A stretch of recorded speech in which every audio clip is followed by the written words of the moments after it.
নমস্কার বন্ধুরা, home of test চ্যানেলে আপনাদের সবাইকে স্বাগত।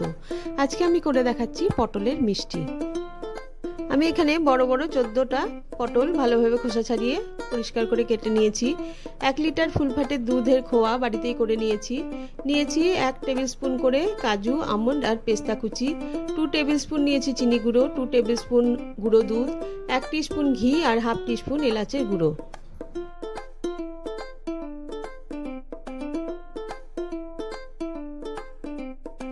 আমি পটলগুলো এরকম লম্বাভাবে চিড়ে ভেতরের বীজটা পরিষ্কারভাবে বার করে নিয়েছি।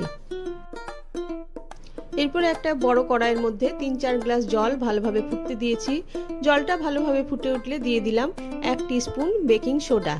তারপরে জলটা ফুটতে শুরু করলেই আমি পটলগুলো সমস্ত দিয়ে ঠিক 2 থেকে 3 মিনিট একদম ঘড়ি ধরে ঢাকা দিয়ে ফুটতে দেবো।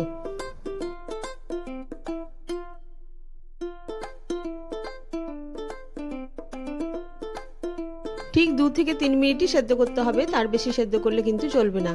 তারপরে সমস্ত পটলগুলো তুলে একটা ছাকনার মধ্যে আমি ভালোভাবে জল ঝরিয়ে নিয়েছি।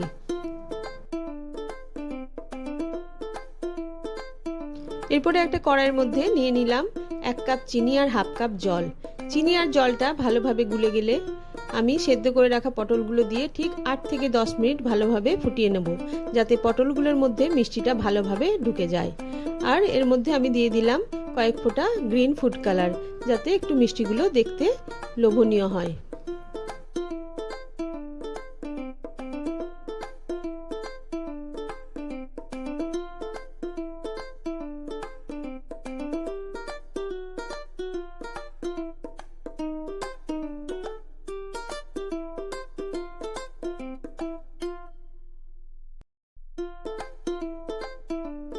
ঠিক 5 মিনিট পর আমি ঢাকা খুলে একবার পটলগুলোকে উল্টে পাল্টে দিয়ে আবার 5 মিনিটের জন্য ঢাকা দিয়ে রেখে দিয়েছি।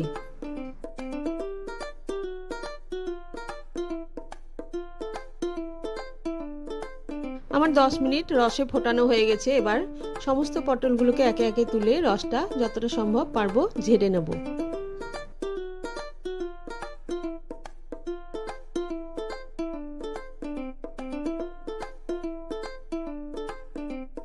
এরপরে একটা কড়াইয়ের মধ্যে দিয়ে দিলাম 1 টিস্পুন ঘি। ঘিটা গরম হয়ে গেলেই কুচিয়ে রাখা বাদামগুলো দিয়ে 30 সেকেন্ড মতো নাড়াচাড়া করে নেব। তারপরে খোয়াটা দিয়ে আরও 1 মিনিট নাড়াচাড়া করে আমি গ্যাসটা বন্ধ করে দেব।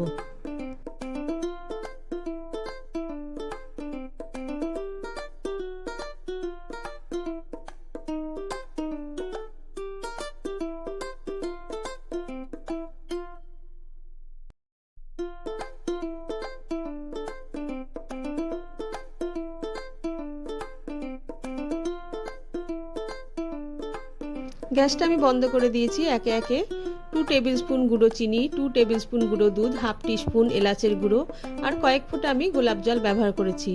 এটা আপনাদের যদি পছন্দ না হয় তাহলে নাও দিতে পারেন।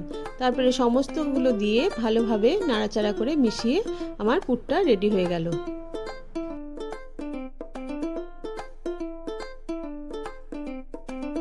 এরপরে আমি মিষ্টিগুলো তৈরি করে নেব।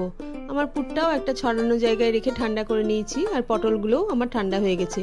এবারে পরিমাণ মতো পুরগুলো নিয়ে একে একে ভরে আমি তৈরি করে নেব মিষ্টিগুলো।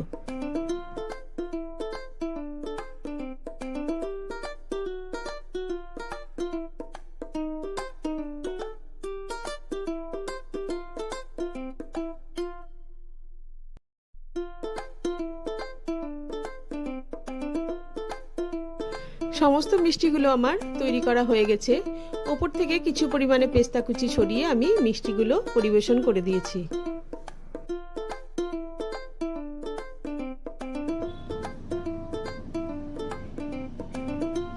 ভিডিওটা দেখার জন্য সকলকে ধন্যবাদ।